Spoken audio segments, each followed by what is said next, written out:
دربار میں اور میرے دربار میں کیا فرق ہوگا؟ وہ کافر کا دربار ہے، یہ شہنشاہ کائنات کا دربار ہے، رحمت للعالمین کا دربار ہے، ساقی کوثر کا دربار ہے، شافی محشر کا دربار ہے، اللہ کے محبوب کا دربار ہے، آمنہ کے در یتیم کا دربار ہے، فاطمہ الزہرا کے ابا کا دربار ہے۔ اور بلال جلدی کر میرے دربار میں کافر کی بیٹی آئے، میں اس کا بھی یہ تو پہلے بتاؤ کہ تم مسلمان بھی ہو کہ نہیں؟ مسلمان یوں ہوا کرتے، آنکھ مسلمان والی نہیں، زبان مسلمان والی نہیں، ہاتھ مسلمان والا نہیں، دل مسلمان والا نہیں، نیت مسلمان والی نہیں، یہ مسلمانی ہے؟ صحابہ اکرام رضوان اللہ تعالی علیہ مجمعین، اللہ تعالیٰ کی کروڑا رحمتیں نازل ہو حضرات صحابہ اکرام کی قبروں پہ۔ دربار رسالت ہے، سب کہہ دو صلی اللہ علیہ وسلم۔ سبحان اللہ، کتنے خوش نصیب تھے وہ لوگ جو محمد کریم صلی اللہ علیہ وسلم کی مجلس میں بیٹھا کرتے تھے، کانوں میں آواز آتی تھی مصطفیٰ کریم کی، دیدار ہوتا تھا امام الانبیاء کا۔ کتنے خوش نصیب تھے یہ لوگ۔ جنگ سے واپس آئے صحابہ اکرام، ایک لڑکی کو پکڑ کے لائے جو لڑنے آئی تھی، کفار کے ساتھ مل کر مسلمانوں کا مقابلہ کرنے آئی۔ میدان جہاد میں سے صحابہ اکرام پکڑ کے لائے، قیدی ہے، کافرہ عورت ہے، غیر مسلم ہے، شہنشاہ کائنات حضرت محمد الرسول اللہ صلی اللہ تعالی علیہ وسلم کے دربار میں لا کے بٹھا دیا۔ ننگے سر ہے، ننگے منہ ہے، ننگے ہاتھ پیر ہیں۔ اللہ اکبر۔ کبھی آپ نے سوچا نہیں کہ تو کتنے بڑے نبی کا امتی ہے، کتنے بڑے سردار کا غلام ہے؟ رحمت والی چادر اتار کر فرمائی، او بلال یہ میری چادر لے لے، اس لڑکی کے سر پہ ڈال دے، پردہ کرا دے۔ عرض کیا گیا کسی کافر کی لڑکی ہے، یہودی کی لڑکی ہے، عیسائی کی لڑکی ہے، غیر مسلم کی لڑکی ہے، میدان جہاد سے گرفتار کر کے لائی گئی، قیدی لڑکی ہے، لڑنے آئی تھی، مارنے آئی تھی، اسلام کی دشمن ہے، دین کی دشمن ہے، قرآن کی دشمن ہے، مذہب کی دشمن ہے، خدا اور اس کے رسول کی دشمن ہے۔ اللہ تعالیٰ کے نبی حضرت محمد کریم صلی اللہ علیہ وسلم نے فرمایا، او لوگو ٹھیک ہے، لڑکی کافر کی ہے، کفر کی حالت میں پلی ہے، کفر پھیلانے آئی ہے، کفر کو بچانے آئی ہے، اسلام کا مقابلہ کرنے آئی ہے، اسلام کو مٹانے کے لیے آئی ہے، پر اے میرے دیوانوں یہ تو بتاؤ، اپنے باپ کافر کے دربار میں بھی ننگے سر بیٹھے اور میں کالے کملی والے کے دربار میں بھی ننگی بیٹھے۔ سبحان اللہ۔ پھر اس دربار میں اور میرے دربار میں کیا فرق ہوگا؟ وہ کافر کا دربار ہے، یہ شہنشاہ کائنات کا دربار ہے، رحمت للعالمین کا دربار ہے، ساقی کوثر کا دربار ہے، شافی محشر کا دربار ہے، اللہ کے محبوب کا دربار ہے، آمنہ کے در یتیم کا دربار ہے، فاطمہ الزہرا کے ابا کا دربار ہے۔ اور بلال جلدی کر میرے دربار میں کافر کی بیٹی آئے، میں اس کا بھی پردہ کروں گا۔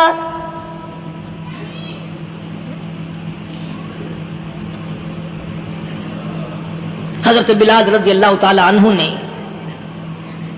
ذرا ایک اور لطیف سی بات ہے، تھوڑی سی باریک سی، اگر آپ سوچیں، لڑکی ہے تو کافرہ، لڑکی ہے تو بے دین، ہے تو اسلام کے دشمن۔ میں تو کئی مرتبہ سوچا کرتا ہوں کہ واہ لڑکی تیرا مقدر، ہے تو کافر کی بیٹی، خود بھی کافرہ ہے، مگر مقدر تو دیکھو، امام الانبیاء کی چادر سر پہ ڈالے بیٹھی ہے۔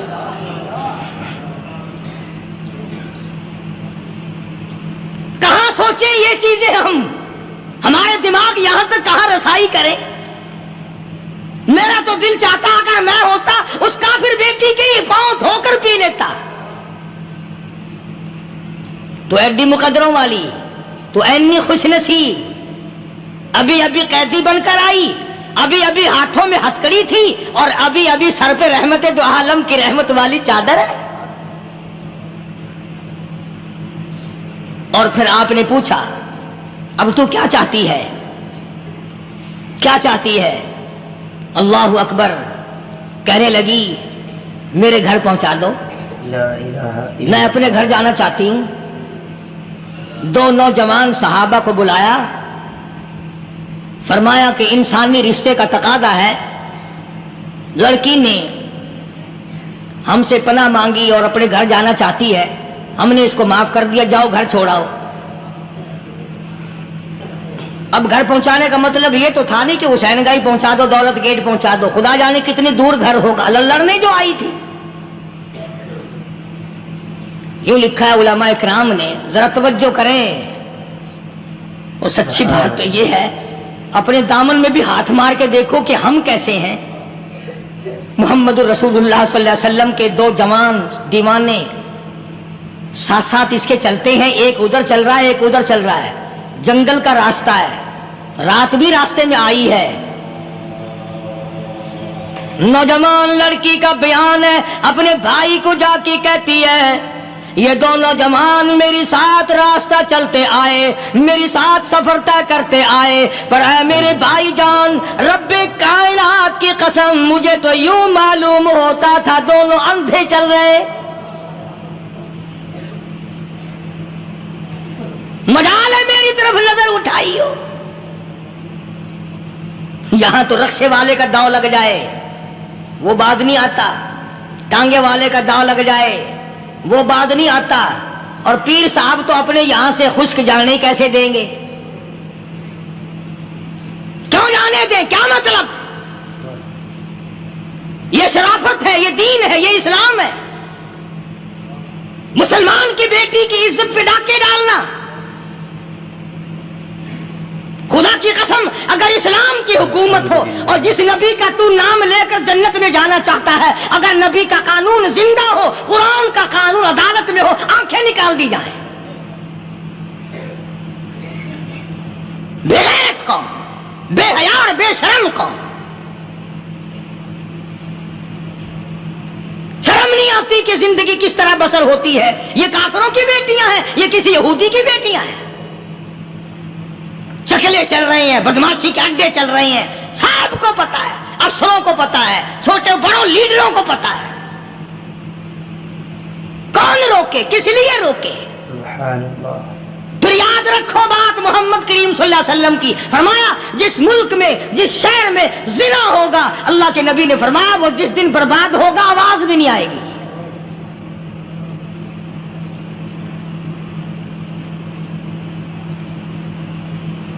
مسلمانوں کے یہاں سے ہو کر دربار نبوت سے چل کر رحمت دو عالم صلی اللہ تعالی علیہ وسلم کی چادر اوڑھ کر لڑکی اپنے گھر پہنچی. بھائی نے پوچھا بتا مسلمانوں نے تیرے ساتھ کیا برتاؤ کیا؟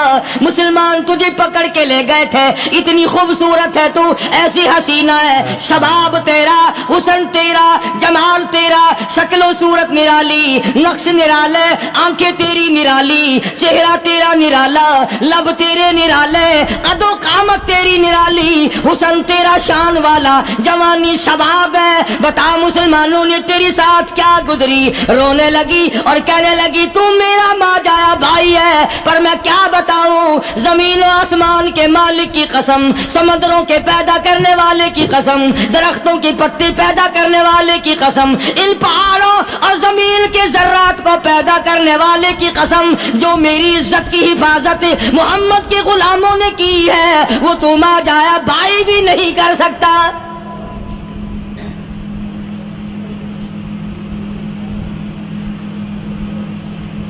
صداقت صداقت ہوتی ہے, حقیقت حقیقت ہوتی ہے, چھپتی تو نہیں. کاغذ کے پھولوں سے خوشبو کیسے آئے گی؟ پلاسٹک کے پھول گلاب کے بنا کر سرانے میں لگانے تو آسان ہے, مگر گلاب کی خوشبو نہیں تم لا سکتے. سبحان اللہ, سبحان اللہ. ارے وہ بھائی بھی تھا تو کافر, پھر بھی مقدروں والا نکلا. انہوں نے تو کفر چھوڑ دیا, اور ہم سے ریت نہیں چھوٹتی, رسمیں نہیں چھوٹتی, ہم سے شرک نہیں چھوٹتا, ہم سے بدعات نہیں چھوٹتی. بھائی کہتا ہے بہن کو, توجہ کرو, کبھی دنیا میں انصاف کی بات کرنے والے لوگ بھی زندہ تھے.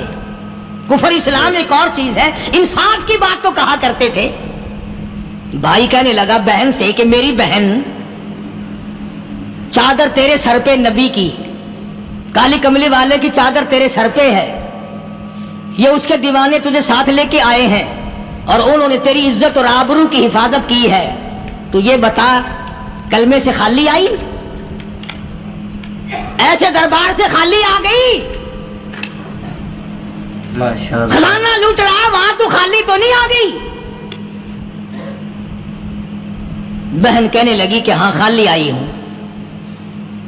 مطلب یہ کہ میں نے کلمہ نہیں پڑھا، ایمان قبول نہیں کیا، دین قبول نہیں کیا، اسلام اور اس کا مذہب میں نے قبول نہیں کیا۔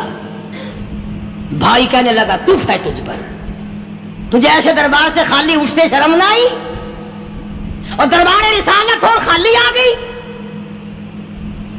کیا بات کہی ہے عورت نے، سبحان اللہ، اللہ اکبر۔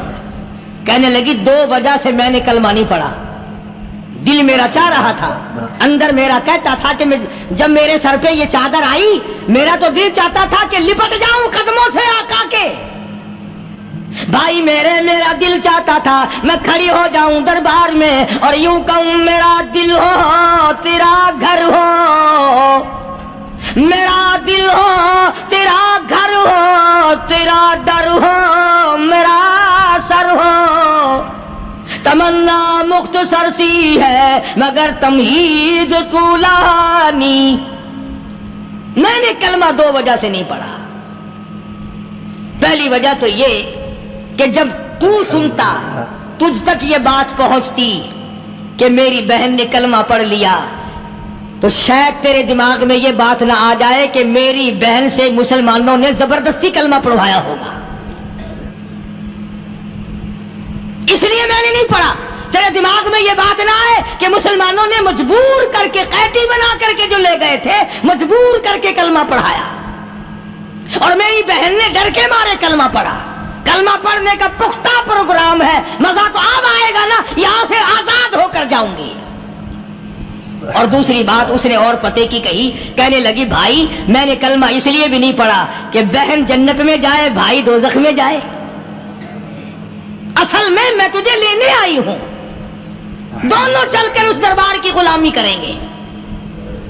میں نے یہ خوف کھایا کہ میرا بھائی غصے میں آ کر کفر پر اور مضبوط نہ ہو جائے، اس لیے مجھے آنے کی کوئی ضرورت نہیں تھی۔ اور کہنے لگی او میرے بھائی وہ دربار کوئی واپس آنے کا تھوڑا ہی ہے، وہاں تو جو گیا قربان ہو گیا، جو گیا قربان ہو گیا۔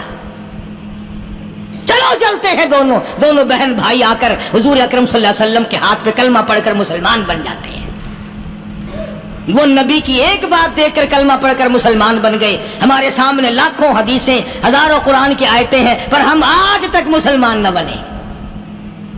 اللہ اللہ، جب مرضی آئی نماز پڑھ لی، جب مرضی آئی زکات دے دی، جب مرضی آئی قرآن پڑھ لیا، جب مرضی آئی دین ایمان کر لیا، مرضی آئی چوری کر لی، مرضی آئی ٹھگی مار لی۔ اس کا نام دین نہیں ہے، اس کا نام ٹھگی اور فریب ہے۔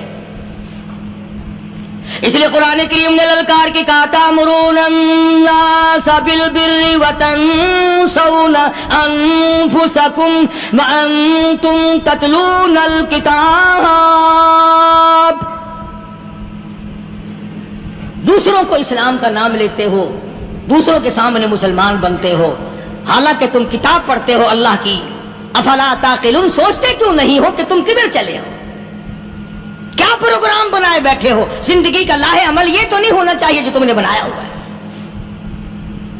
اور آگے فرمایا تأمرون الناس بالبر وتنسون انفسکم وانتم تتلون الکتاب افلا تعقلون واستعینوا بالصبر والصلاة۔ اگر تکلیف آئے، پریشانی آئے، کوئی مصیبت آئے تو صبر اور نماز کے ساتھ قائم رہو۔ یعنی صبر نماز کے بغیر حاصل نہیں ہوگا، اور نماز قبول ہوگی تو صبر خود بخود آ جائے گا۔ چنانچہ اللہ والوں کی زندگی کا مطالعہ کرو، کتابیں اور حالات پڑھ کر کے دیکھو کہ انہوں نے ساری عمر میں ایک ایک نماز بھی ضائع نہیں ہونے دی، تمام عمر میں ایک ایک نماز ضائع نہیں ہونے دی۔ اور ہم لوگوں کی جوانی یوں ہی بیت جاتی ہے، جوانی یوں ہی گزر جاتی ہے۔ اسی کو کہتا ہے کہ کچھ نہ پرواہ کی میرے دین کی، آج میں تمہاری پرواہ کیسے کروں؟ وَإِنَّهَا لَكَبِيرَةٌ إِلَّا عَلَى الْخَاشِعِينَ۔ اللہ پاک خود فرماتے ہیں کہ نماز بھاری نہیں، نماز مشکل نہیں، نماز پڑھنا کوئی تکلیف نہیں، مگر ان لوگوں کے لیے، ان لوگوں پہ کوئی مشکل نہیں جو اللہ سے ڈرنے والے ہیں، اللہ کے خوف کو دل میں بسانے والے ہیں، جن کا یقین ہے کہ موت آئے گی اور اللہ کے یہاں جا کر کے میں نے منہ دکھانا ہے، ایک دن قبر میں جانا ہے، حشر نشر نے بھی آنا ہے، قیامت نے بھی آنا ہے، جس کا ان تمام چیزوں پہ یقین ہے۔ اللہ فرماتے ہیں الا علی الخاشعین، ڈرنے والے کے لیے تو کوئی چیز نہیں، اور جو نہیں ڈرتا اس کے لیے تو پہاڑ ہے نماز پڑھنا۔ صحابہ کرام نے تو ایسی ایسی نمازیں پڑھی۔ صحابی ہے مدنی کریم صلی اللہ علیہ وسلم کا، اپنے باغ میں نماز پڑھ رہا ہے، گنجان باغ ہے کھجوروں کا باغ پکا کھڑا ہے، صحابی نماز پڑھ رہا ہے، ایک پرندہ کبھی ادھر سے آتا ہے کبھی ادھر جاتا ہے، گنجان باغ ہے، وہ نکلنا چاہتا ہے، پرندے کو راستہ نہیں ملتا، تو دوران نماز صحابی کی نظر پرندے پہ لگ گئی، دوران نماز صحابی کی نظر، وہ پھڑک پھڑک جو کرتا تھا نا کبھی ادھر کبھی ادھر، صحابی کی نظر پرندے پہ لگ گئی، نماز میں بھول گیا۔ بس اتنی سی بات ہوئی، آیا دربار رسالت میں اور کہنے لگا یا رسول اللہ وہ سارا باغ لے کر اسلام میں وقف کر لو، جس باغ کی وجہ سے میری نماز خراب ہو جائے میں وہ باغ ہی نہیں رکھتا۔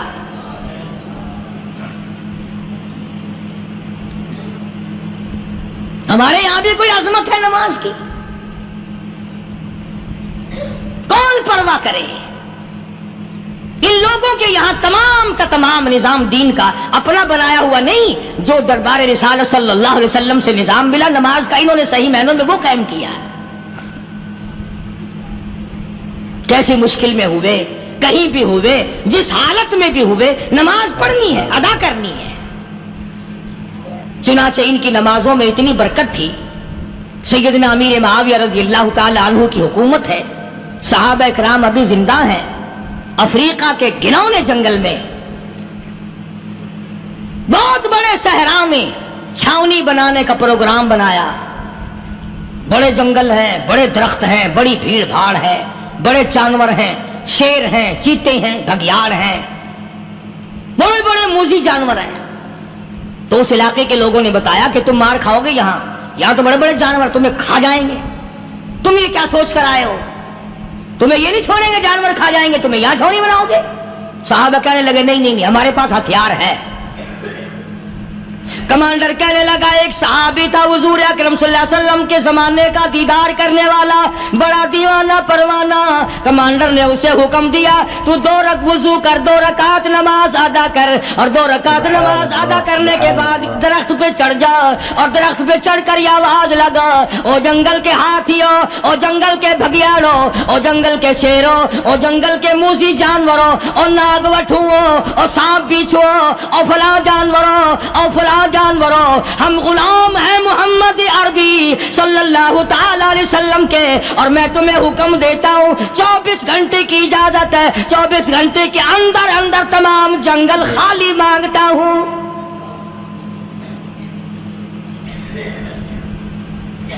ماشاء اللہ نافذ کر دیا حضور کے غلام نے، ہاتھیوں پہ، جانوروں پہ، چیتوں پہ، بھگیاڑوں پہ، شیروں پہ، اور اعلان کا رخ دیکھیں آپ، کہا کہ 24 گھنٹے کے بعد جو ملے گا اسے قتل کر دیا جائے گا۔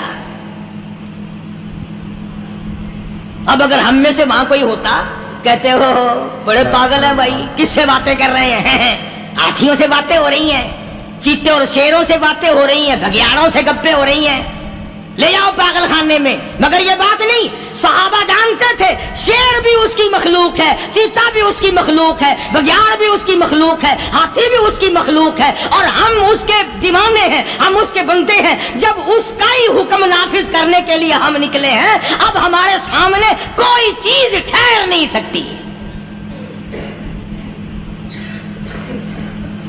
تاریخ شاہد ہے، گیبن مورخ انگریز لکھتا ہے، امریکہ کا بہت بڑا پروفیسر تور آندرے انگریز مورخ لکھتا ہے کہ صحابی کی یہ بات سن کر جنگل میں کھلبلی بچ گئی، جانوروں میں شور مچ گیا، چیتے گھگیاڑ اور طوفان مچ گیا، شور مچاتے ہوئے تمام کے تمام نے جنگل خالی کر دیا۔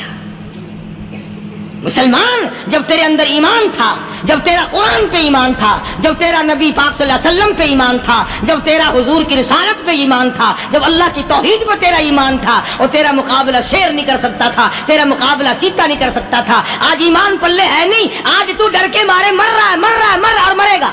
الحمدللہ۔ ایک صحابی جنگل میں راستہ بھول گیا اور بھول کر اور زیادہ صحرا میں جنگل میں نکل گیا۔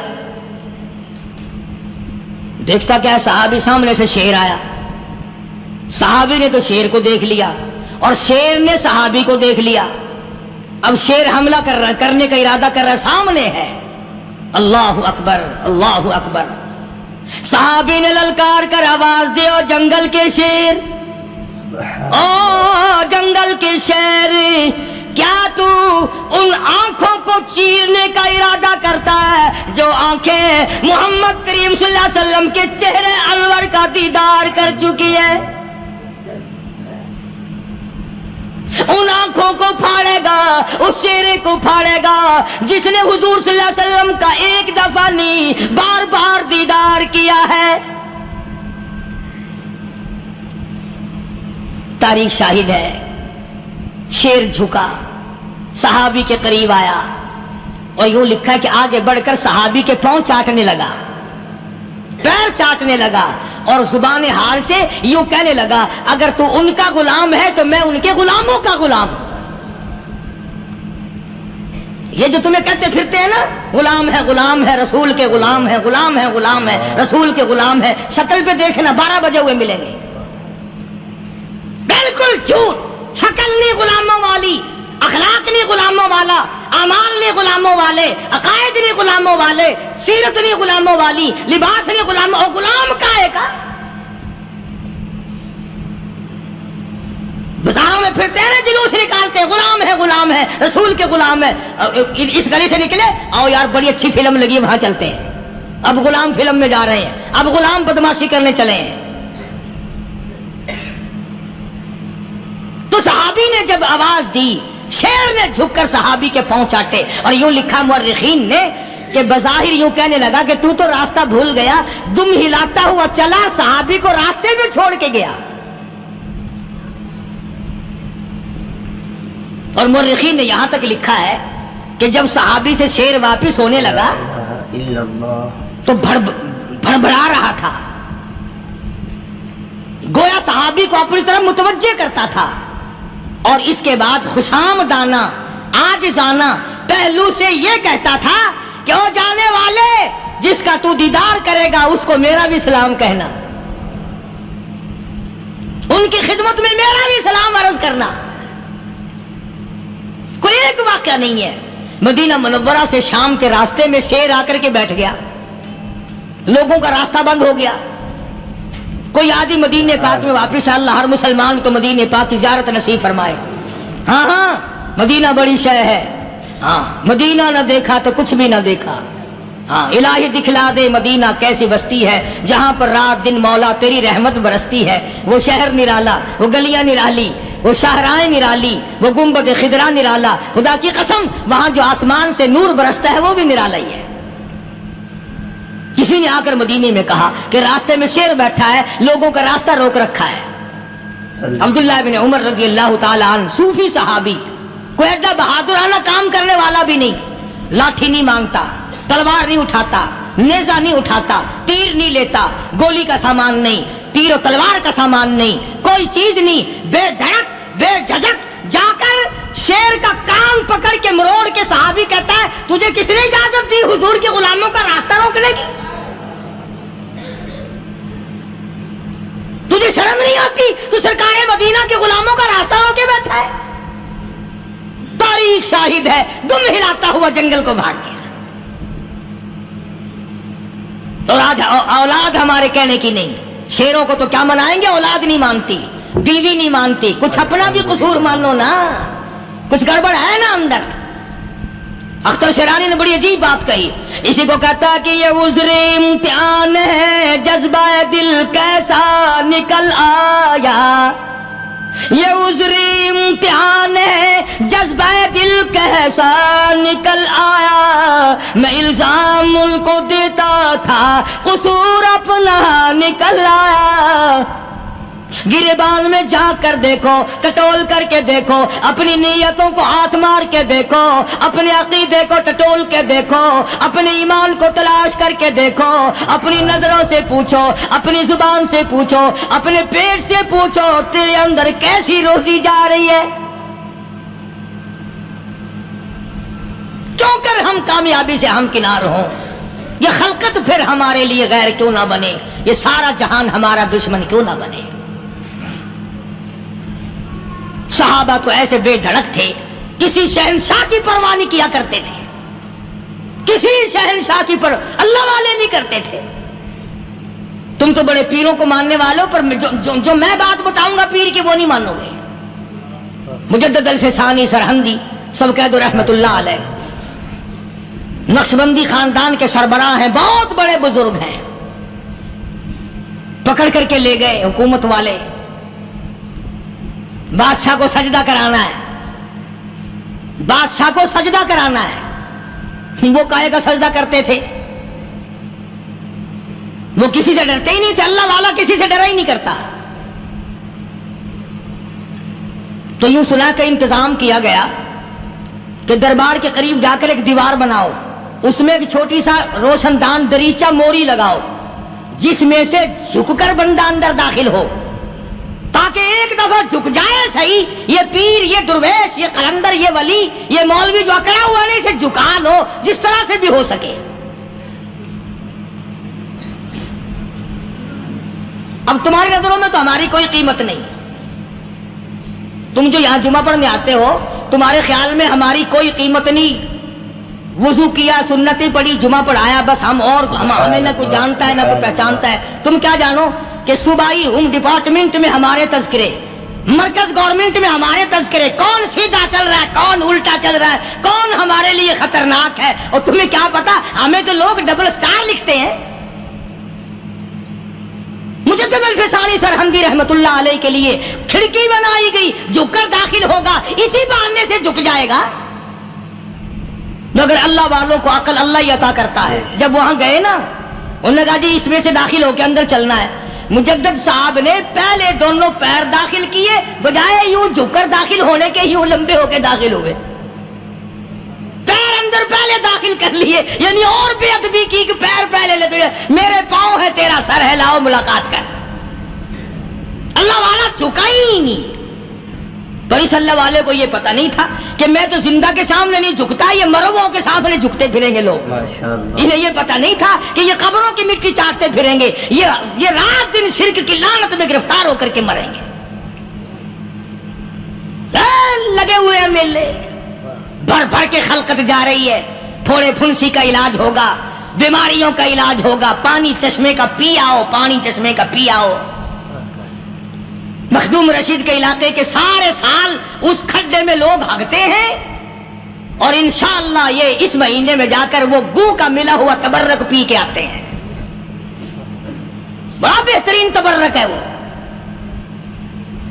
نوح علیہ السلام کی قوم نے کشتی پخانہ کر کر کے بھر دی تھی نا، حضرت نوح علیہ السلام اللہ کے حضور میں رو پڑے، فرمایا دیکھ میرے رب، تو نے حکم دیا، کہاں سے لکڑیاں لایا، چختے چیرے، تختوں کو جوڑا، اتنی محنت کی، میں نے کشتی بنائی اور ان ظالموں نے ہگ ہگ کے بھر دی۔ فرمایا میرے نو گھبرانا، اگر انہی سے نہ چٹوا دوں تو میری خدائی کیا ہوئی؟